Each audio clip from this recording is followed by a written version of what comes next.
So, as I mentioned, I believe that your emergency preparedness planning is only as good as the last emergency you lived through because that's what informed your thinking, right? No fault of your own.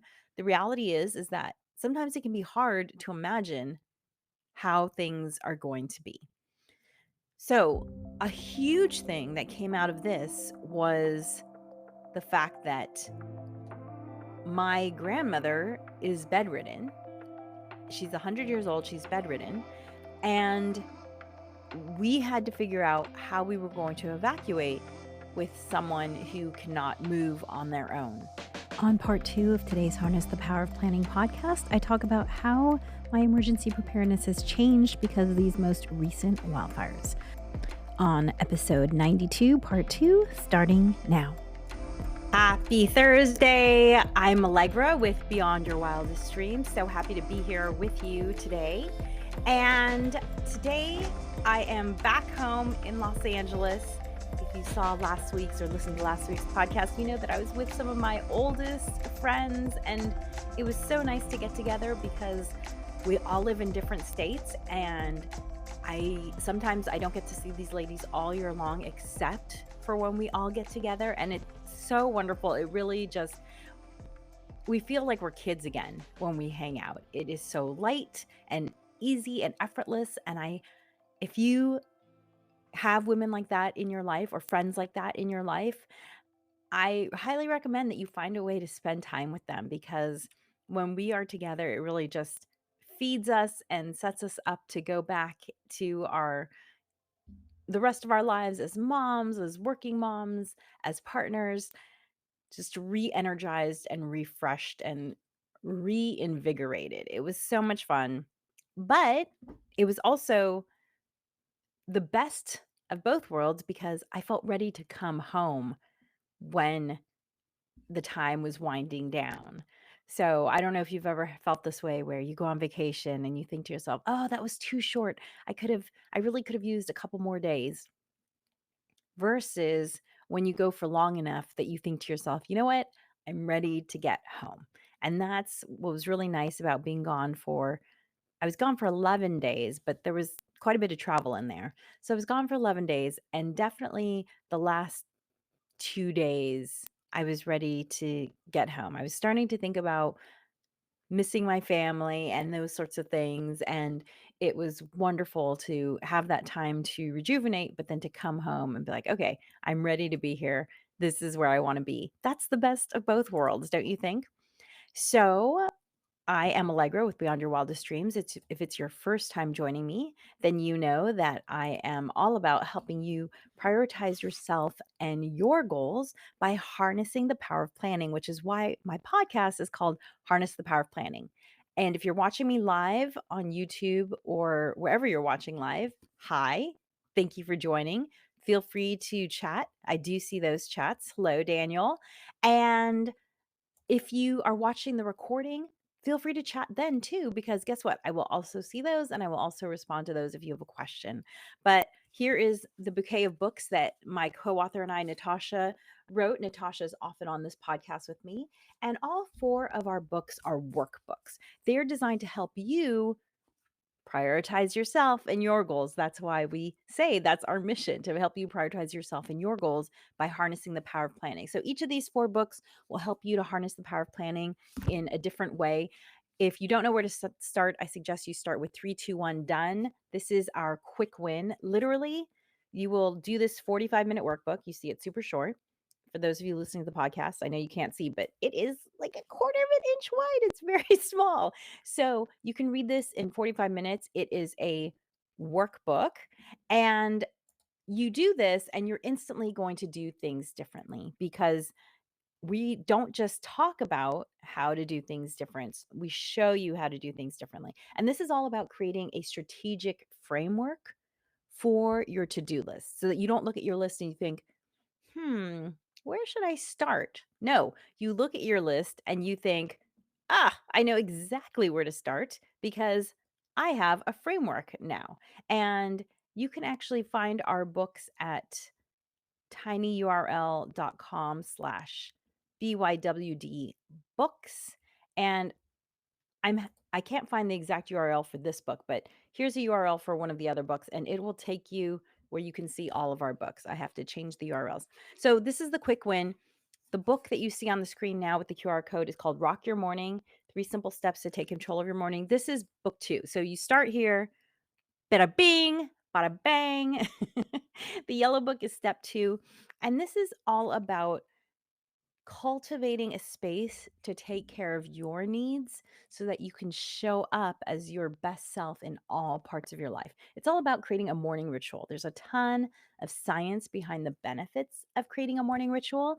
And I'm not being hyperbolic when I say that my morning ritual is what keeps me sane and happy and motivated. And I did it this morning. I do it every morning. I don't always do it perfectly. It's not about doing perfectly, right? It's not about drinking whatever, 64 ounces of water or 60, maybe you should go higher than that. Let's say 70 ounces. It's not about drinking 70 ounces of water every day. It's about drinking, maybe some days 69 ounces and some days 73 ounces and some days 60 ounces.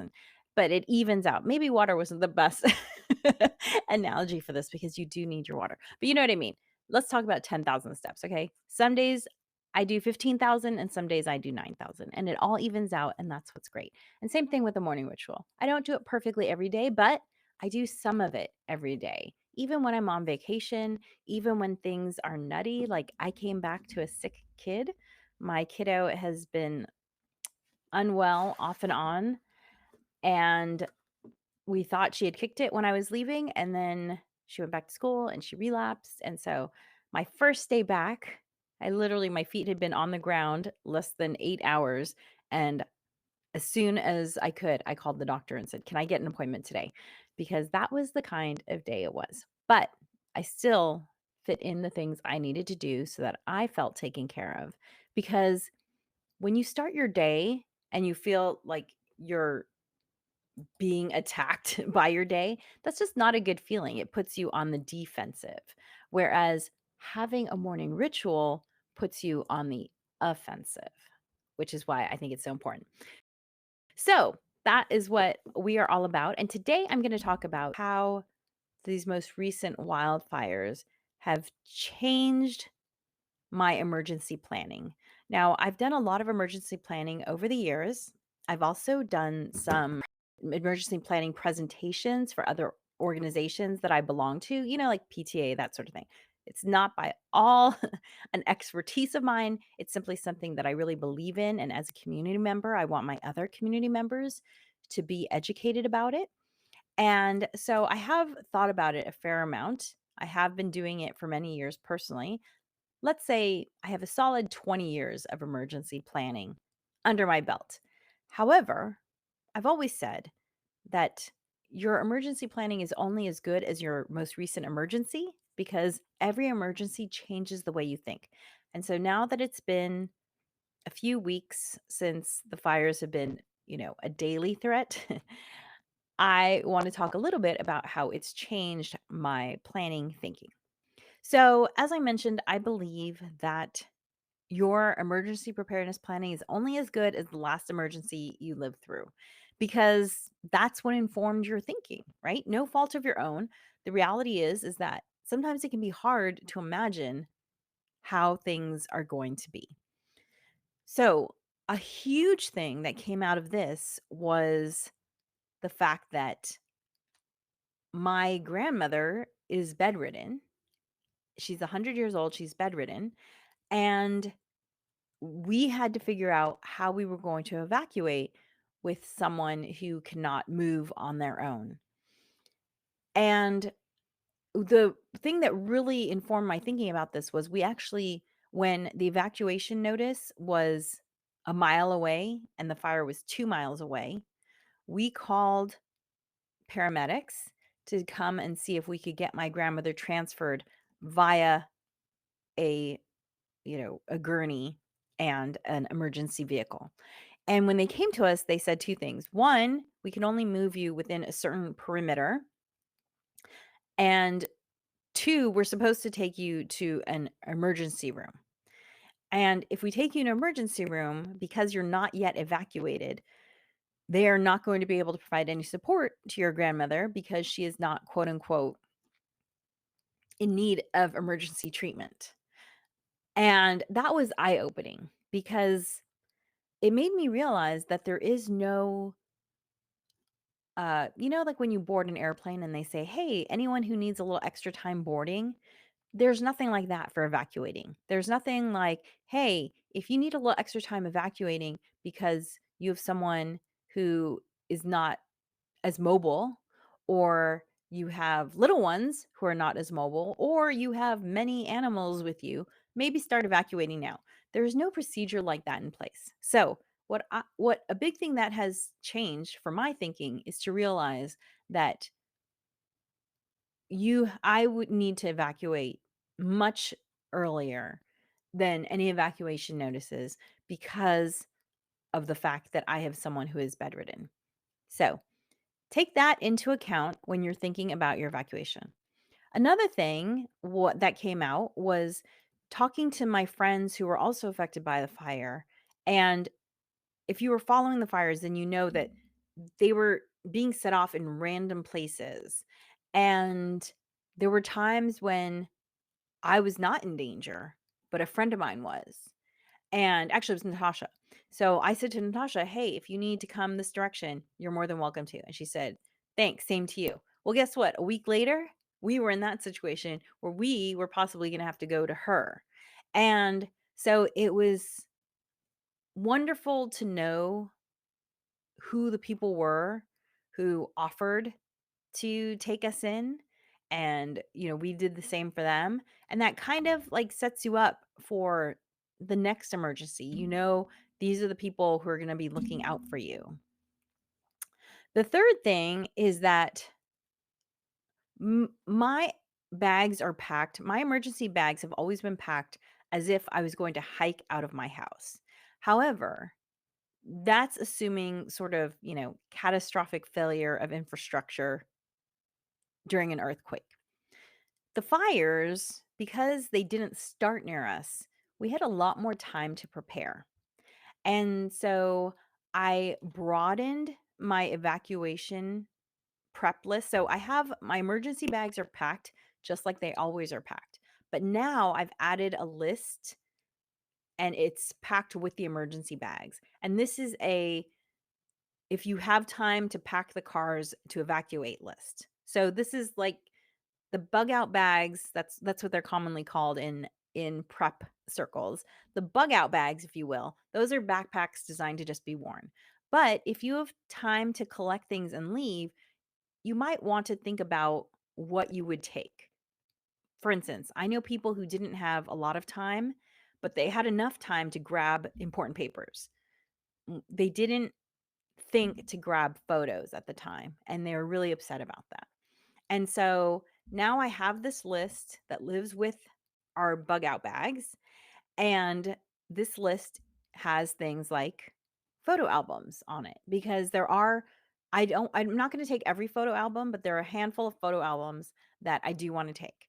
And so those are on the list. There's also a old mahjong set that's 100 years old that I grew up with that is very precious to me. I would want to take it. There's also a wooden bowl that was something that I inherited from a great grand aunt that is very precious to me. It's a wooden bowl. It means a lot to me. And so these two things, look, they're not things that I would carry out in a life or death situation, but if I have time to pack a car, they're absolutely going to be things that I want to carry out. So I had time this time around to pack up our bags carefully. And so as I was unpacking them, I made the list.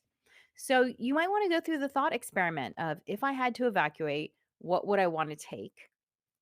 And then actually go through the process and pack up your bags. Because my third tip is to make sure that you have luggage to carry all the stuff you would want to take. And make sure that luggage has wheels. Because again, I've never thought about an emergency where I might have a car and therefore have more to take. However, the people who did evacuate in cars, unfortunately, some of them had to get out of their cars and walk because the cars ended up in some sort of traffic jam at some point. And many people had to leave things in their cars because they didn't have bags with wheels on them and they couldn't carry them. The things like photo albums can be quite heavy. If you only have a mile to walk, hey, that's not so far. But if you have to carry them versus rolling them, that's a big difference. So be sure you have some sort of luggage with wheels. I actually have a couple of large duffel bags that have wheels and a telescoping handle. And so I filled those, I have two of them. I filled those completely. My husband and I were able to get our backpacks, our emergency backpacks on and wheel one of these. Our daughter also has an emergency backpack, and she was able to wheel a little cart that has a little solar panel thing that we have. This little solar quote unquote generator. The company's called Jackery. I'm a huge fan of it. Um, this is actually the Jackery that we have. Wonderful power station, highly recommend it. Holds its charge super well when you're not using it. We take it camping all the time. It's fantastic. And so she has the little cart that has the Jackery, and our dog even has little saddle bags so she can carry her food and her bowls. So know that you can handle everything that it is that you need to take, and know that you have wheels for it. So those are my 3 tips. Think about how your family situation might need a little extra time, right? Do you have people with different abilities? Do you have young people, older people? Do you have pets? Take those into consideration. The second tip is to create a list. First of all, create a to-go bag and have that packed at all times, but then create the secondary list of, hey, if I have a little bit more time and if I have my car, these are the things that I would like to take. And then third, make sure you have luggage with wheels that can support the weight of all the stuff that you want to take. Pack it up, test it out, see if it works. Those are my 3 tips for how my emergency planning has changed since the wildfires. If you want to take your planning skills to the next level, consider taking the Harness the Power of Planning workshop. It's available on demand at tinyurl.com/HPOP on demand, all one word.